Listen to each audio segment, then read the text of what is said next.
Dr. Brandon Claytor, plastic surgeon, Chief of Plastic Surgery at Mainline Health, and also Clinical Associate Professor at Lankenau Institute of Medical Research. And today I'm functioning and acting as a reporter, and I'm interviewing Dr. Brent Dorval. So Dr. Dorval, please share with us some of your background, and then we'll go through your presentation here. Very good. Thank you, Dr. Claytor. My name is Dr. Brent Dorval. I'm the Chief Scientific Officer of KBMO Diagnostics, a diagnostics company just outside of Boston in Hopedale, Massachusetts. And James White is the CEO. I graduated with a PhD from the College of Medicine at Ohio State University, did extensive work in complement biochemistry. My background is in infectious diseases and did quite a bit of work in polio virus vaccine when I was at MIT, and developed a number of diagnostics, rapid diagnostics specifically for HIV, hepatitis, measles, and a few other bacteria as well. Today, we'd like to just discuss briefly the new test that's offered by KBMO Diagnostics, which is a rapid test that detects antibodies, IgG and IgM, against the COVID-19 virus or the SARS-CoV-2, depending on the literature that you read. In the next slide,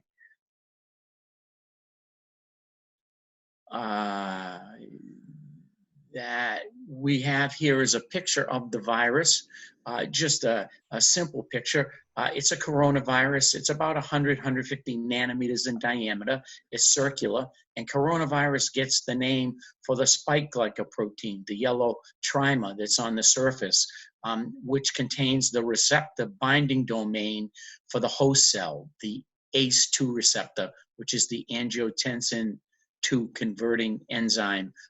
That is the receptor that the virus uses to enter the cell. The next protein is the nucleoprotein. That's inside the helical nucleocapsid, which is composed of positive strand mRNA, about 25, 30 kilobases in size, very large.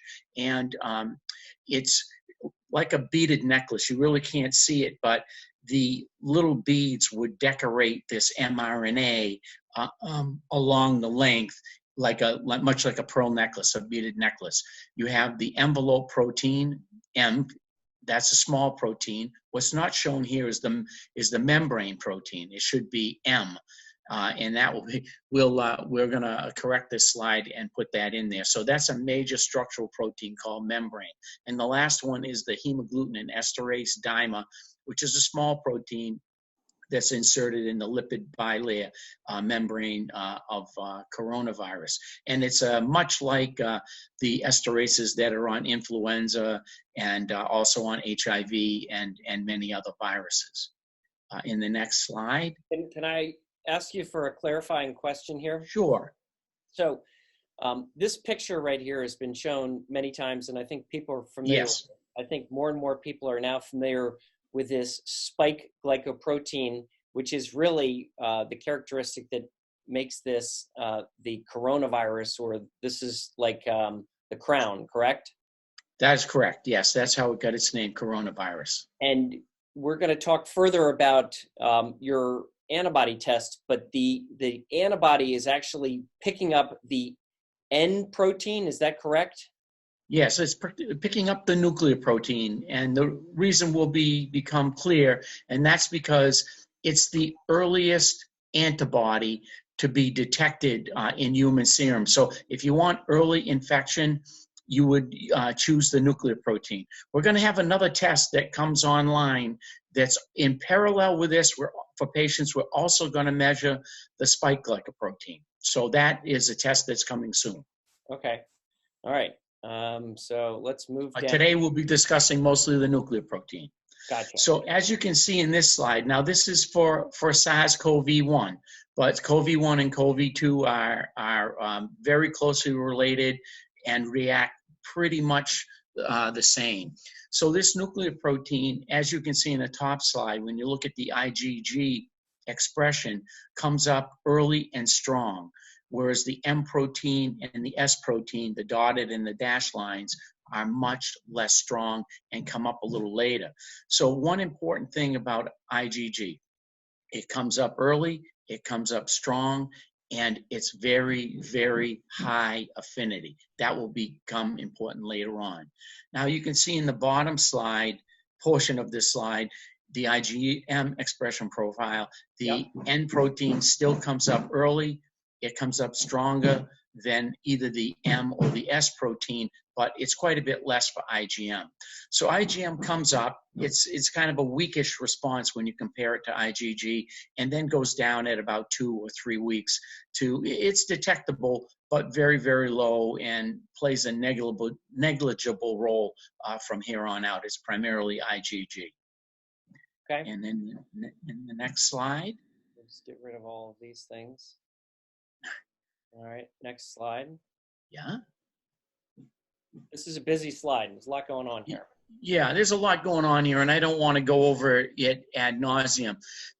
Really, the best way to detect any virus, whether it's corona or polio or any virus, is isolation and culture. But it's time consuming.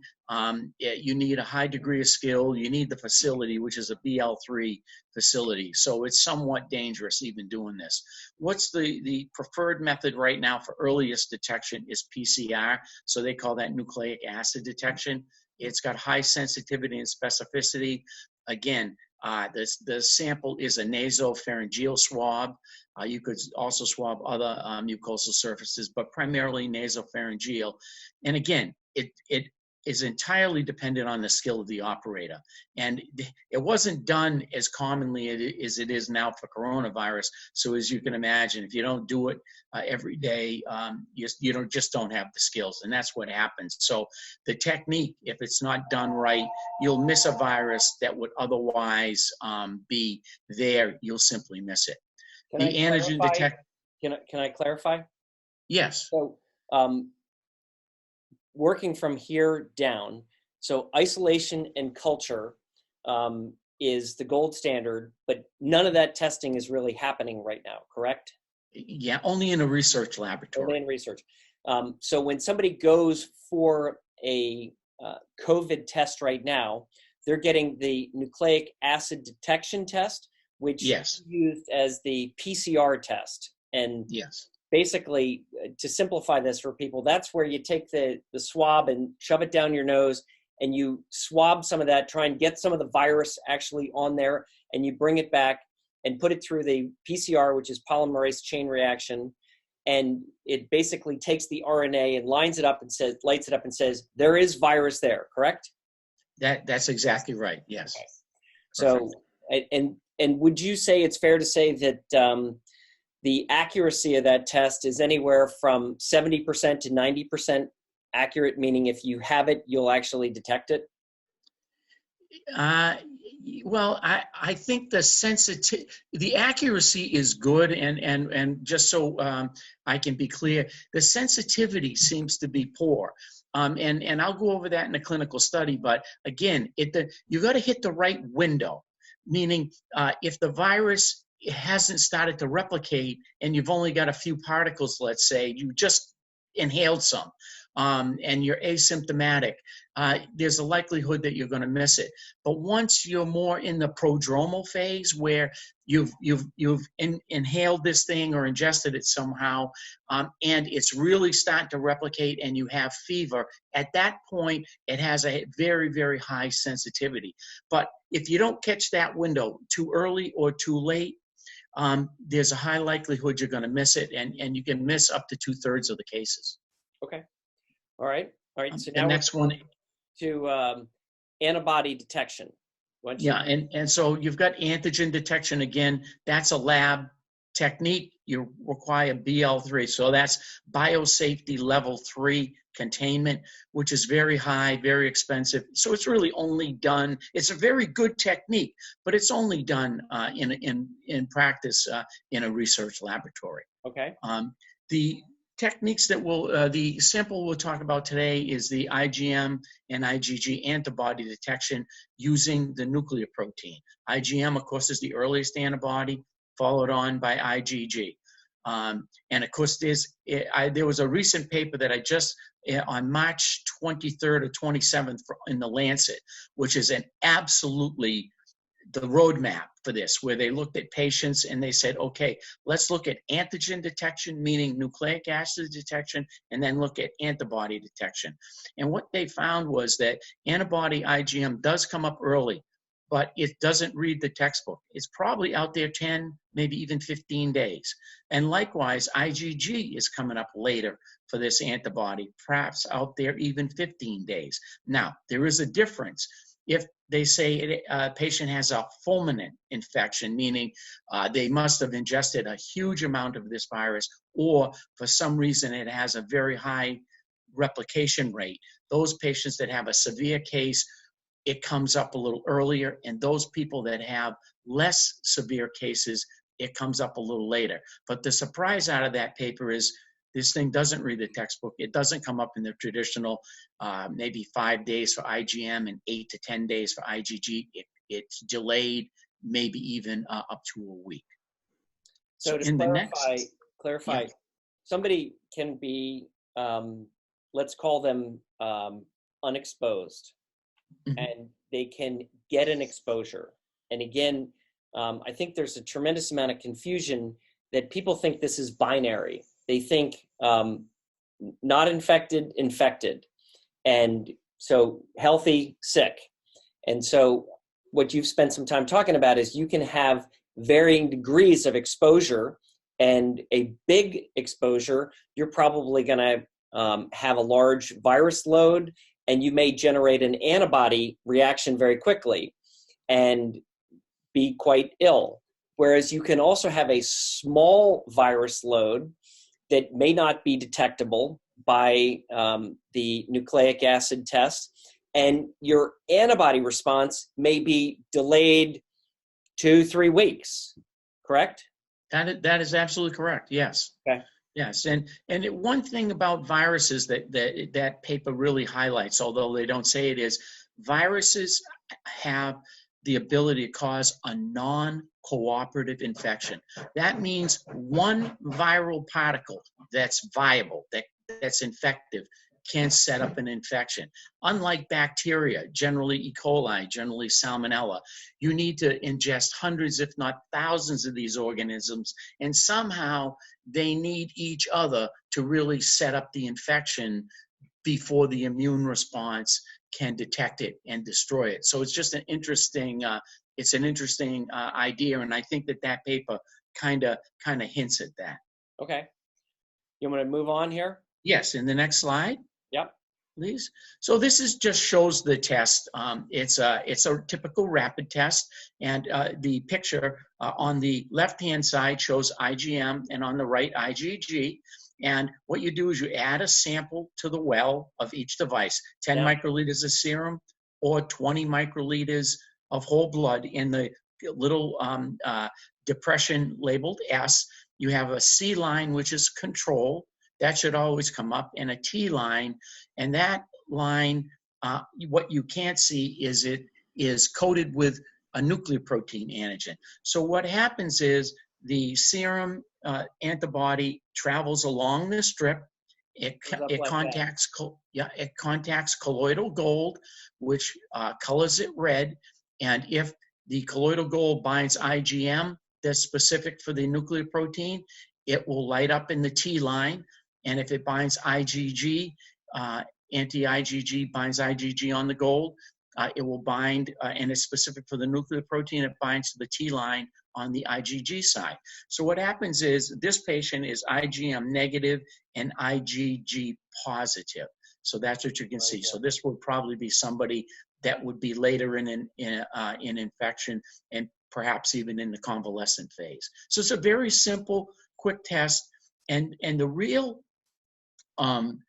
take-home message here, if I could just say that, would be that nucleoprotein is specific for only SARS-CoV, CoV-1 and CoV-2. But since only CoV-2 is circulating the globe, it will not pick up anything but SARS-CoV-2. It will not pick up a lot of the past strains from 2004, from 2014, and even common cold viruses that are coronaviruses in the same or other class. This is a beta coronavirus, but there's alpha, beta, gamma, and delta, so that it won't pick those up. So this is an indication of current infection, not past infection. So that's very, very important, especially for the doctor, as this provides an aid to diagnosis. He knows he's getting information that's based on a current infection, not past. Well, that's absolutely tremendous. Can I ask you a clarifying question? When you say SARS-CoV 1 and or 2, are you referring to the SARS virus that struck the world back in 2003? Yes. Okay. Yes, that's correct. Okay. That's 2000, 2004. Okay. Very, very devastating, yet it was not a pandemic. It didn't spread worldwide. What we can see, this test was used on 2 million patients in China. And it was based on a clear diagnosis exclusion criteria algorithm that was developed by the Chinese CDC. And when you did that, used on 2 million patients, it was very, very effective.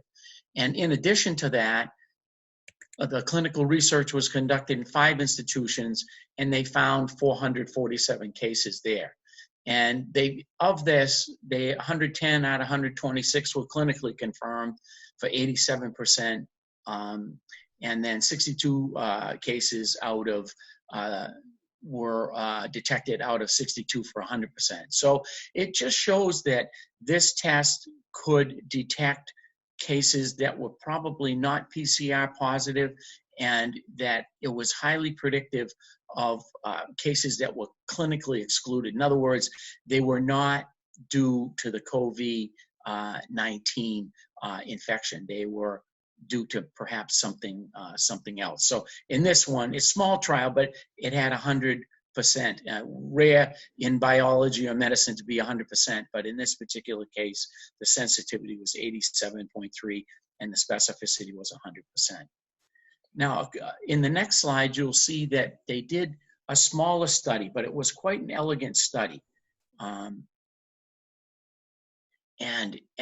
what it enabled you to do is really, really drill down and break these groups down. So they looked at 304 clinically diagnosed patients, and you could actually group these people. So group 1, you had PCR positive, so that's the nasopharyngeal swab, and what they found was 105 out of the 304 were positive by PCR. And then IgM and IgG, IgM early infection, they got 76%. Later infection, they got 86 or 87%. When they looked at both IgM and IgG together, they could pick up 96% of the 34%. So 33 cases out of the, 104 cases or 103 cases out of the 105 that were picked up by PCR were also picked up by the IgM testing. Now it gets even better. So in group 2, when you look at PCR negative but antibody positive, so the antibody test picked up 41.4% that PCR missed. And so these were patients that were probably past that prodromal massive phase where they really got tremendous viral replication, and they were well into the antibody phase at that point. So this would probably indicate patients were getting better. But what you see is, so PCR missed 41% or 126 of these cases. And when you really look at it, the IgM and the IgG picked up 100% of these cases, and these are clinical cases that were diagnosed. And so when you put it together, that 41 plus the 33% that it picked up before, the antibody test picked up 71% of clinically diagnosed patients, whereas the PCR only picked up 34.5%. And then the last category, there were patients basically that were negative for both, about 24%. And I kind of classify those as FUO, and I think as physicians that's pretty familiar. It's a fever of unknown origin. Patient comes in, they've got a fever. There's a pandemic going on. Fever is the hallmark of COVID-19, but the fever is either unknown or it's associated with an illness that they have or some other infection, and it's really not addressed in this study. And so that would be about 24%. So overall, the conclusion is that the rapid test is clinically useful and it's more predictive than PCR. So what I say to physicians and everybody treating patients is that it's one more tool in your toolbox that you can use to evaluate a patient that comes in that presents with a certain array of symptoms, and you can use this in that context to aid your diagnosis. It obviously does not provide the diagnosis, but it certainly will aid that interpretation. So as a clarification, what you were suggesting is that of these 304 patients that were clinically being told you have coronavirus, yes, based on fevers, shortness of breath, maybe body aches, whatever the symptomatology is. correct. The PCR test, which detects for the virus, was positive about 34% of the time. Yes.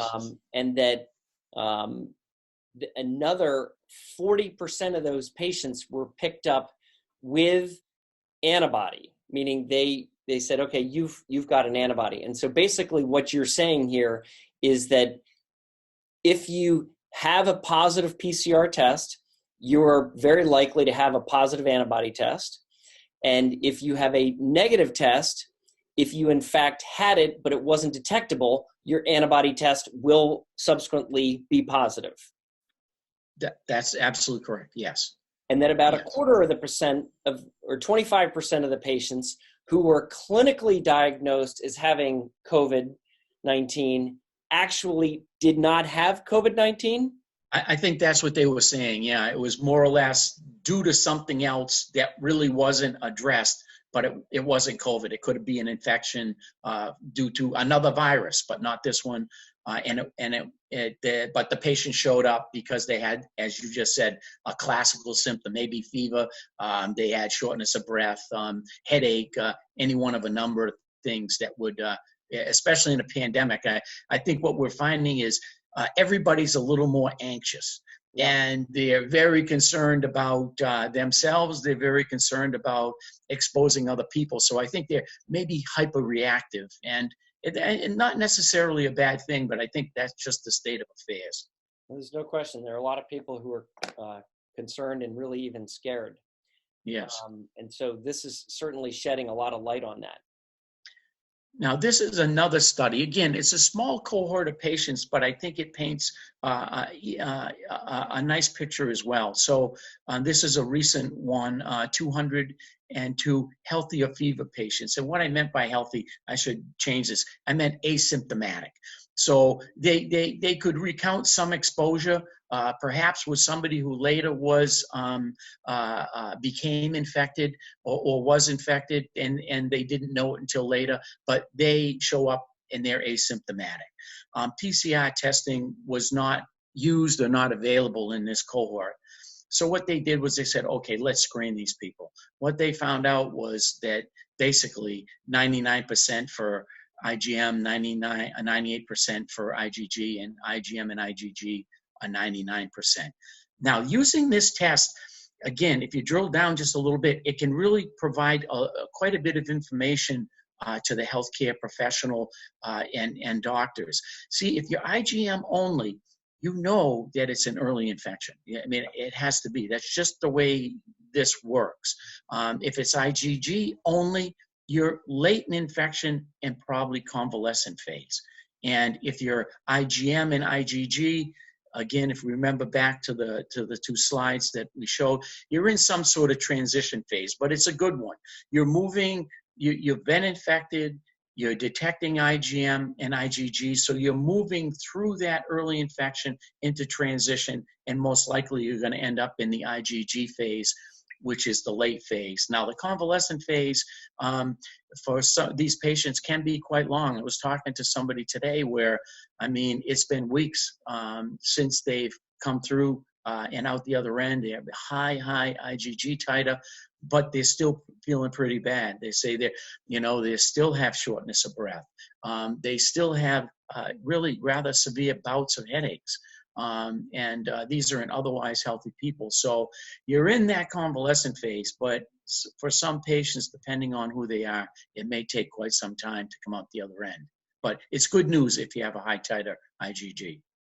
So you talk about a high titer, and Yes. looking at your rapid diagnostic test, I don't see any way to gauge the level of that titer. Yeah. Where are you getting that that designation from? Where is it? The brightness of the signal? Is there another? That's a good point. Yeah, this is just a qualitative test, but what I'm saying is when you're IgG only, you know that you're in the high titer phase of this disease. This test will not tell you whether you have a high titer or not. No. However, in some patients, what we've done is we've diluted out their serum, and what we can tell you is we can, in a high titer person, if I use that quotation marks, we can easily detect out into 1 to 100 or more and still get a good, strong IgG signal. So that's not bad. But traditionally, what we would do is when we report this back to the doctor, we would say either you're positive for one, positive for both, and that's how it would be presented to the doctor. And the doctor would say, okay, if you're in the IgG phase and only you're most likely producing a lot of IgG, and you're in or progressing into that convalescent phase. I know you have a limited number of these tests. Yes.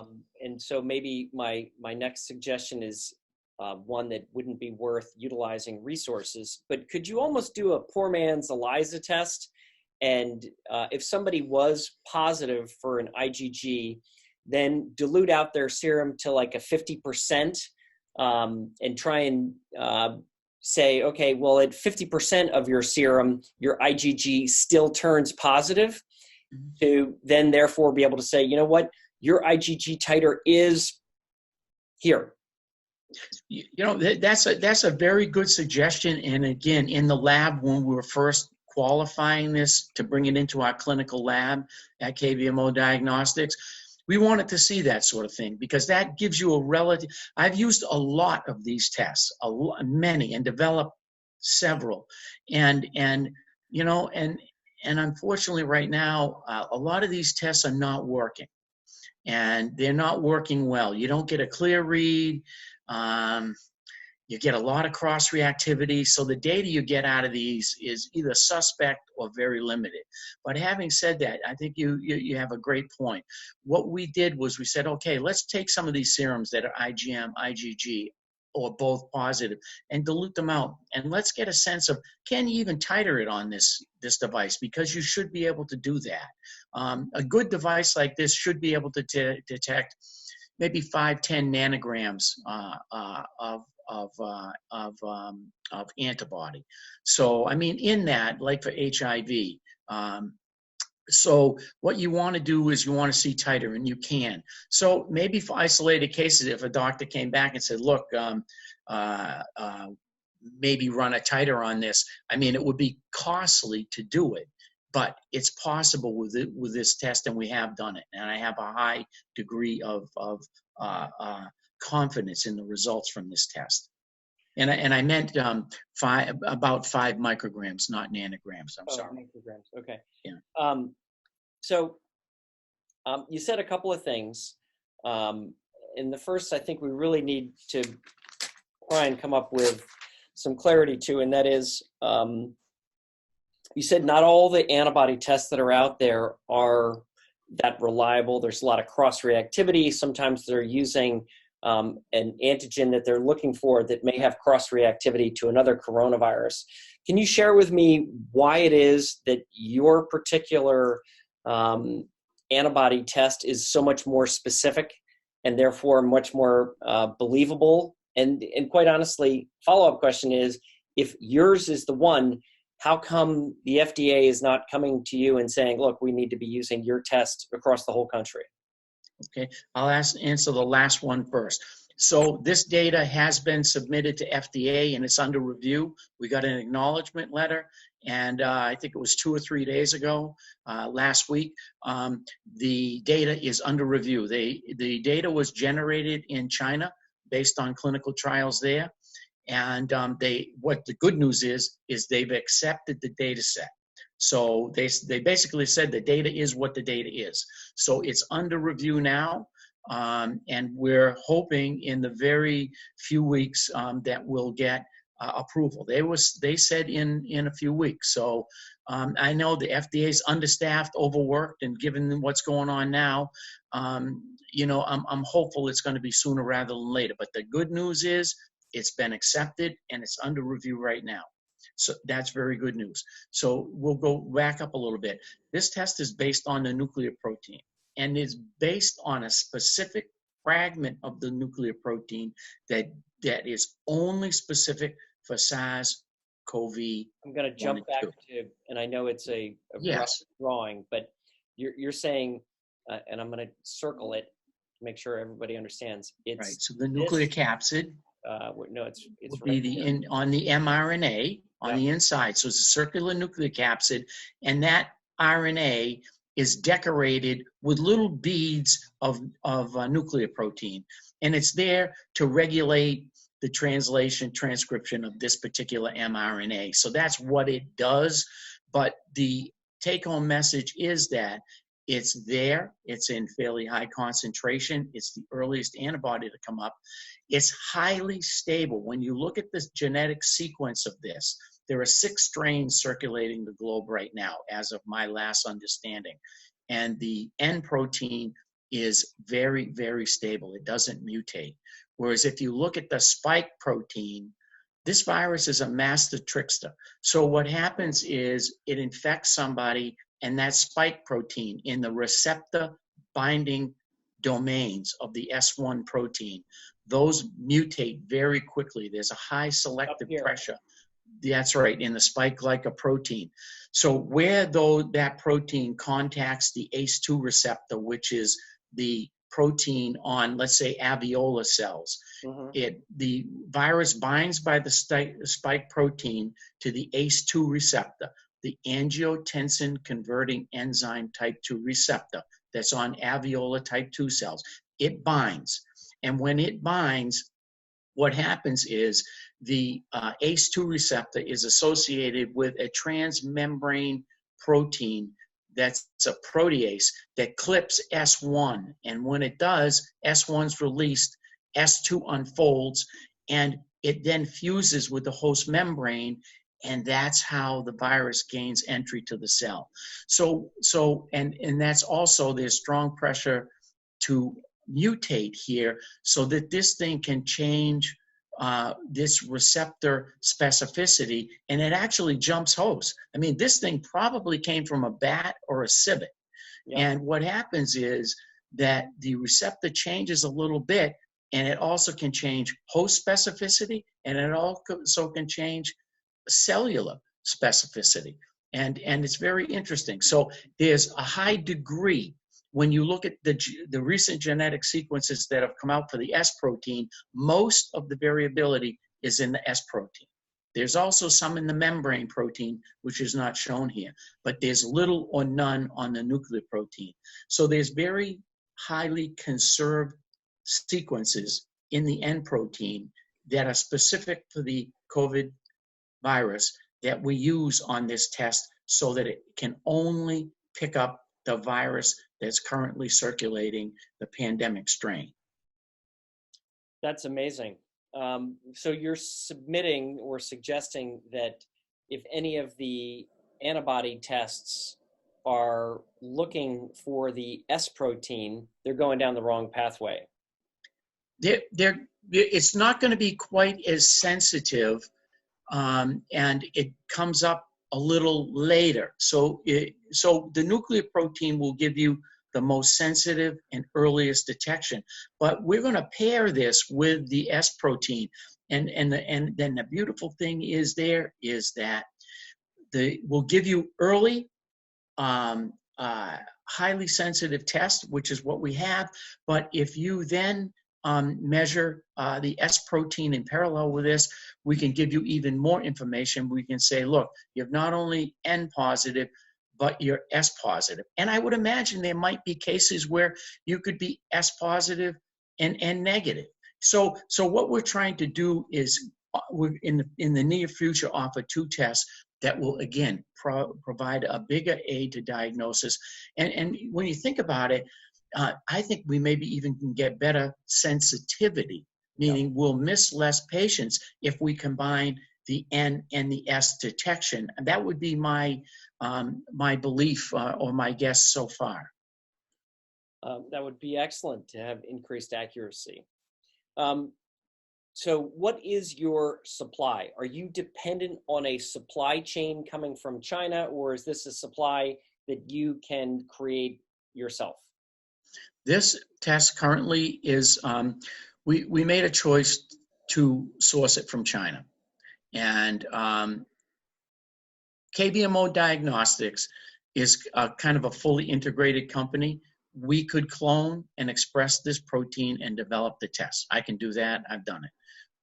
However, to then clinically test it, you'd be out there. We just cloned a protein, zonulin. It took almost a year. And then to put it in an assay, another 6 months. So this test is needed now. It's not needed in 6 months or a year. So we made the choice to go and license one in rather than develop our own. It kind of hurts me a little bit to say that, but the choice we made was speed to market so that we can get something useful for people and really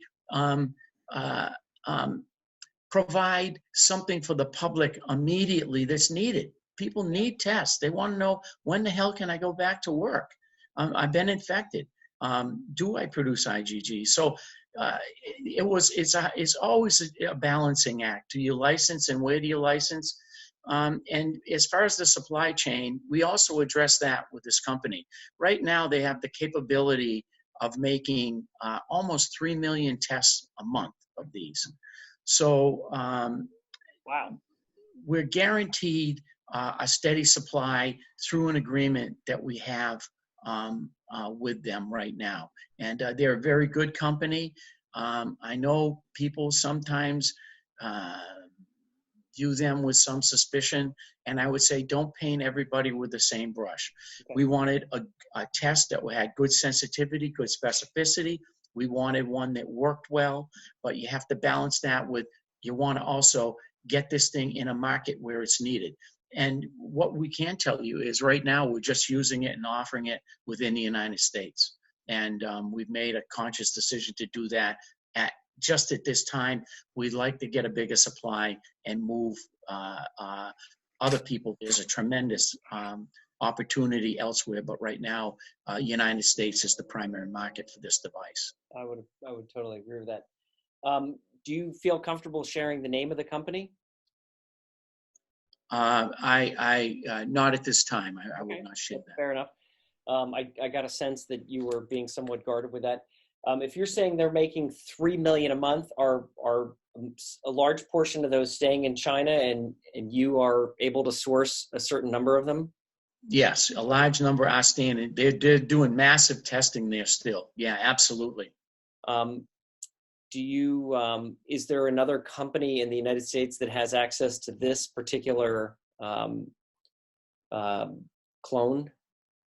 Not that I'm aware of. The actual structure is a trade secret, and through the agreement we have, the company is going to be the distributor of record in the United States. So I'm a little, you're right, I am a little guided with that. I certainly, I would defer to James White, and I would want to read the agreement carefully before I made any statements about that at all. Okay, I appreciate that. Do you think that it would be an appropriate statement to say to, let's say, healthcare workers who are afraid for their lives as they're going into the hospital, taking care of COVID patients that have a known viral load, and they're using all of the protective gear, but they're getting exposed every single day. Do you think that testing a patient, and they haven't shown any symptoms, or they don't seem to have any illness, do you think that a test for those patients would be beneficial to them? Because if I understand this correctly, you're telling me they very well could have been exposed and developed antibodies to this without having developed any real symptoms, but they are now somewhat privileged. I won't use the word immune, but maybe we can use the word privileged. Yeah. Well, I mean, again, I think people are worried. I think people are concerned. And you can be asymptomatic and still carry the virus and spread it. So I think, and people say, okay, I'm IgG positive. When can I go back to work? Or when can I go see my grandparents? And the answer to that, I'm going to be truthful to you. People are saying 7 to 14 days. I don't know how long. So I think to test somebody that didn't know they were infected but was exposed to people that were infected, I think would be a valuable thing for society and certainly a peace of mind. I mean, honest to God, I mean, people are saying, look, I drive by in my car and I wave to the people in the house, meaning my parents, older parents or grandparents, but we don't go inside and we don't get out. So if they knew they were infected and they could make some determination as to what's going on, and maybe the whole goal here is, when is society going to come back to the new normal? Because it's never going to be normal again, but the new normal, so that people can get around and see people. And I think it's through testing, and even the FDA is saying this. Dr. Kessler, who was a former FDA, said it a few days ago.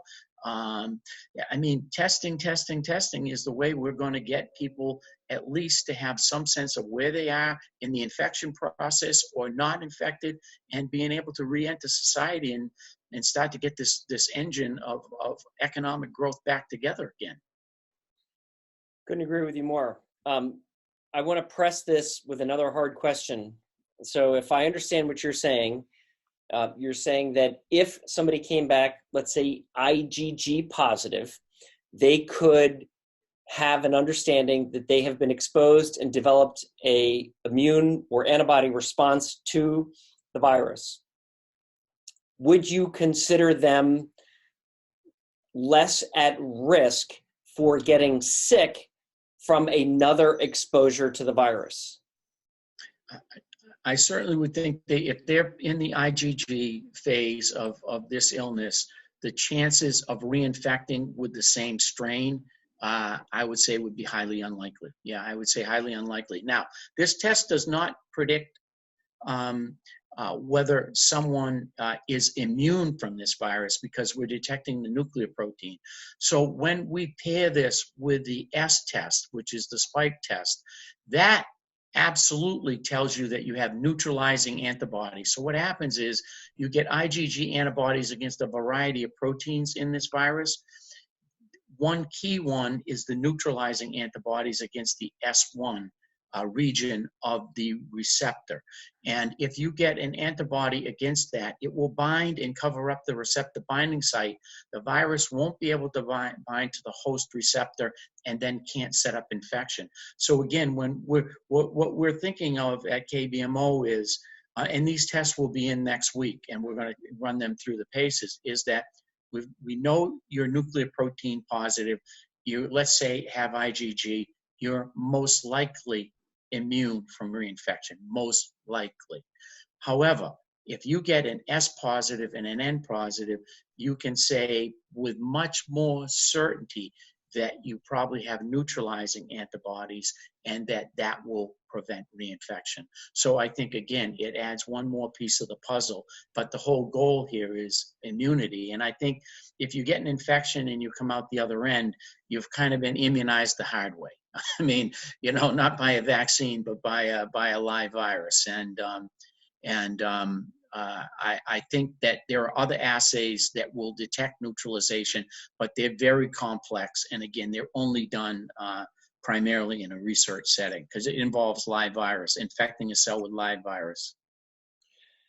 Let me take this one step deeper, and then we'll sign off. And that is, with these genetic material that you're getting, and you may or may not have actual access to this gene, you may just simply have downstream product of it.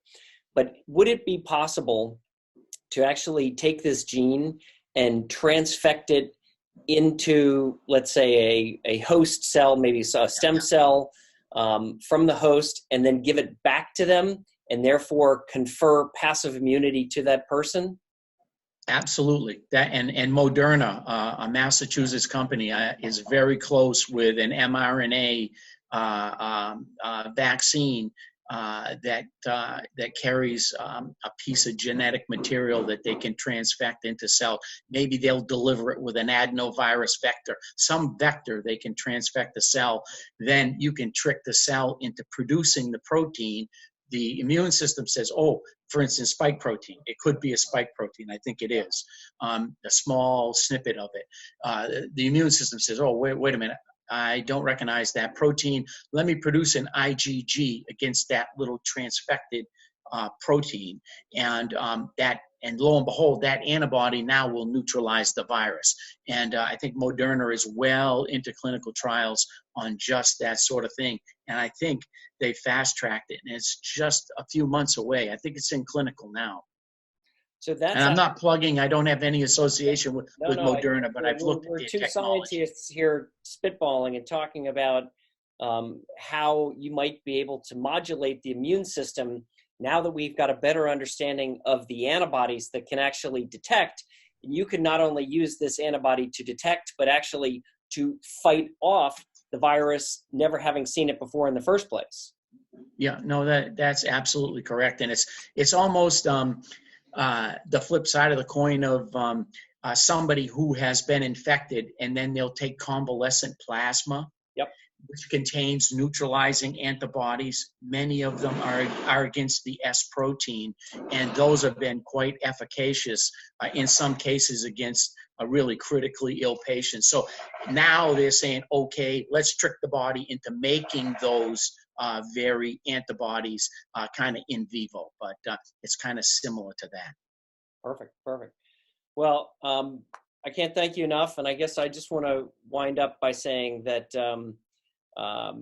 I myself have, as a plastic surgeon going back and forth to the hospital, taking care of patients in the emergency room, have been to some degree exposed. And even though I never had any high fevers or symptoms, it came out that body aches were a symptom that wasn't really necessarily recognized early on. And I had some mild body aches. So I have submitted my blood earlier this week, and I'm waiting to find out my results. I'm very interested to see, but I may actually submit my tests again, because if I even did have it, from what you and I have discussed here today, I may have had a very, very mild symptom only 10 days ago, in which case my antibody test may not have come back positive. Right. In which case, when you get the new S protein as well as N protein, I may have to do it again. Okay. Well, we'll be happy to test you, and I'll be looking for that. And I just like to say in closing, just please remember that you can get this test from KBMO Diagnostics. It's a clinically proven product. It's gone through 3 small clinical trials. It's under review by FDA right now, and we're hoping to get FDA approval for this. And if you want to use this product, please contact us.